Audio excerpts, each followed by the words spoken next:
Hello guys, welcome back to my YouTube channel. My name is Prerna and I'm a first year medical student.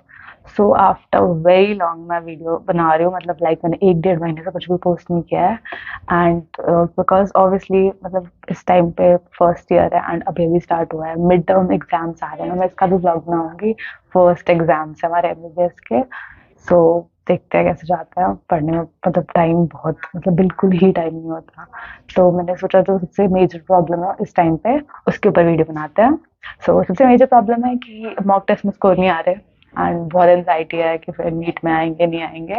And अभी अगर ज़्यादा score आ रहा है तो बाद में ज़्यादा आएगा कम आएगा क्या होगा, मतलब मेरे साथ क्या प्रॉब्लम्स होती थी, मैं क्या उस टाइम पे सोचती थी। तो इन सब के ऊपर वीडियो है ये। So do watch the video till and if you haven't subscribe my channel तो जाकर कर देना, ठीक है।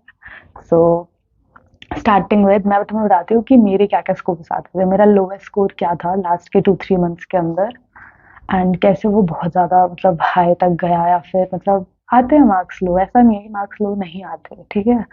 तो इस उसमें मत रहना। तो मैं तुम्हें बताती हूँ, सबसे पहले मैं आप तुम्हें अपने वो भी दिखा दूंगी स्क्रीनशॉट मार्क्स के मैंने रखे हुए थे, ठीक है। तो मेरा लोएस्ट स्कोर जो आया है, मतलब मेरा फर्स्ट अटेम्प्ट का जो एग्ज़ाम था वो सितंबर में हुआ था। तो एंड मेरा जून के अंदर मेरे मार्क्स है 338। 338 ये मेरा लोएस्ट स्कोर था। मतलब 338 से 633 मार्क्स गए हैं मेरे। तो ऐसा नहीं है कि मतलब मार्क्स नहीं जाते या फिर मॉक में कम आ रहे हैं तो वहाँ जाके नहीं आ पाएंगे, ऐसा नहीं होता। हाँ मतलब मोस्ट केसेस में यही होता है कि अगर तुम्हारे जितने आ रहे हैं उसके अप्रॉक्स ही मार्क्स आ पाते हैं, बट ऐसा नहीं है कि नहीं होता है। तो एनसीईआरटी पे फोकस करोगे तो होगा। तो मेरा लोएस्ट स्कोर 338 था, ठीक है, जून के अंदर। एंड मैं बाकी बताती हूँ और मेरे मार्क्स जून में। हाँ और मैं जुलाई में बताती हूँ, जुलाई में मेरे एक बार आए थे 454। जून से जुलाई 1 महीने के अंदर तो धीरे धीरे करके मार्क्स बढ़ते हैं एंड लास्ट अगस्त तक जाते जाते मेरे मार्क्स 595 अप्रॉक्स 600 तक ऐसे ऐसे टच करने लग जाते हैं। तो अगस्त और सितंबर में एग्जाम, तो मतलब एंड तक आते थे ना तुम्हारा स्कोर बढ़ेगा। तो मतलब तुम्हें अभी से डिप्रेस नहीं होना कि मार्क्स नहीं आ पा रहे हैं, तो फिर मतलब लास्ट के मंथ में स्कोर बढ़ते हैं बच्चों के। तो मतलब बस वो ये डिपेंड करता है कि तुम पढ़ कौन सा मटेरियल रहे हो, ठीक है। जैसे देखो मॉक में और मतलब मेन एग्जाम में डिफरेंस क्या है कि मतलब मॉक टेस्ट हमेशा तुम्हारा एनसीईआरटी लेवल से ऊपर होगा, क्योंकि वो तुम्हें चाहते हैं कि तुम और चीजें सोचो, मतलब तुम जितना अपने ब्रेन को ऊपर स्ट्रेस डालोगे ना, तुम्हें उतने अच्छे से क्वेश्चन सॉल्व करने और तुम्हारी इंटेलेक्चुअल स्किल्स बढ़ती हैं, ठीक है। तो वो उस दिन तुम्हें एग्जाम वाले दिन हेल्प करेंगी। तो इसलिए पेपर हमेशा मॉक टेस्ट हमेशा डिफिकल्ट ही बनाया जाता है। बायो में अगर तुम देखो तो कभी भी पूरा पेपर एनसीईआरटी से नहीं होता, बट नीट में आता है। तो ऐसा नहीं है तुम अभी बायो में नहीं ला पा रहे होगे, तुम 300 ला रहे हो, 310 ला रहे होगे, बट तुम वहां पे जाके 360 भी लाओगे, 350 भी लाओगे। तो वो एक बहुत बड़ा डिफरेंस हो जाता है। तो मतलब वहां पे जाके मार्क्स बढ़ते हैं। अगर तुम उस टाइम पे अपना एग्जाम का स्ट्रेस ना लो ना, तो तुम्हारे नीट के अंदर ऑब्वियसली नीट का एग्जाम तुम्हारे हर एक मॉक से इजी होता है। तो ये तुम्हारे ऊपर डिपेंड करता है कि तुम वहां पे कैसे परफॉर्म करते हो। पेपर तुम्हारा इजी ही आएगा। तो अगर अभी तुम्हारे मार्क्स कम आ रहे हैं तो वो ज्यादा ही आएंगे अगर तुम अच्छे से कर रहे हो, क्योंकि आएगा पेपर एनसीईआरटी से ही। And as you all know, NEET clear करना इजी नहीं है, इसके लिए तुम्हें बहुत ज़्यादा फोकस, डिटर्मिनेशन एंड मतलब बहुत ही ज़्यादा टाइम देना पड़ेगा अपना। तो अगर किसी को नीट 2024 के लिए अभी से प्लानिंग करनी है तो आप कोर्सेज ले सकते हो पीडब्ल्यू के। एक अच्छे मेडिकल कॉलेज को क्लियर करने के लिए तुम्हें एक अच्छा स्ट्रैटेजिकल शेड्यूल चाहिए जो तुम्हें पीडब्ल्यू प्रोवाइड करेगा। 11th के स्टूडेंट्स के लिए अर्जुना नीट 2024 बैच स्टार्ट हुआ है, दैट कॉस्ट 4500। एंड 12th के स्टूडेंट्स के लिए लक्ष्य नीट 2024 बैच स्टार्ट हुआ है, that is also for 4500।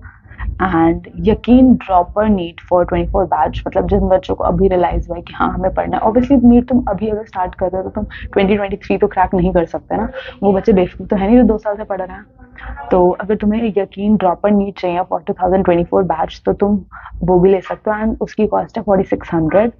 And अगर किसी को डाउट्स हैं एंड डाउट्स क्लियर नहीं हो पाते हैं आपके, तो आप सारथी की हेल्प ले सकते हो। ये भी एक फीचर है पीडब्ल्यू का जिसके अंदर तुम्हारे सारे डाउट्स क्लियर कराए जाएंगे। सो आप डिस्क्रिप्शन चेक कर सकते हो for the courses of PW, मैं लिंक्स प्रोवाइड कर दूंगी and you can use my code that is PR150 for getting an instant discount of 150 rupees.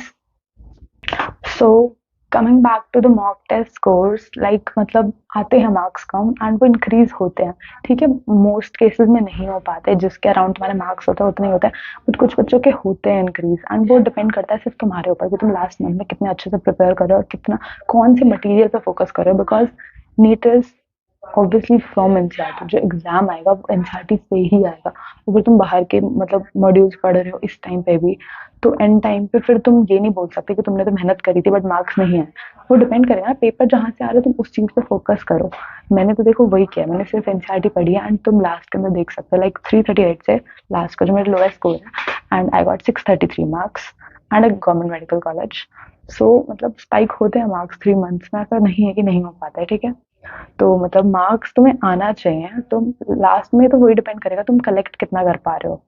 तो कलेक्ट करने के लिए अगर तुमने कम इन्फॉर्मेशन में से कलेक्ट किया तो वो ज़्यादा इजी रहेगा तुम्हारे लिए कलेक्ट करना.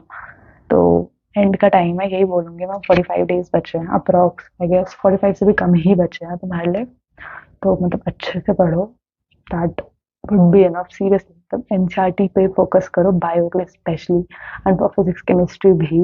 एंड पेपर में वहाँ पे प्रेशर मत लेना. देखो नीट का पेपर तुम्हारे किसी भी मॉक टेस्ट में इजी ही आएगा, बट बच्चे वहाँ जाकर फिर भी कम मार्क्स लेकर आते हैं. वो क्या होता है कि तुम्हारा एग्जाम प्रेशर हो जाता है, एंजाइटी हो जाती है, मतलब वो सब अगर तुम फैक्ट तो वो होता ही है, ऐसा नहीं है कि नहीं होगा, वो हो गए.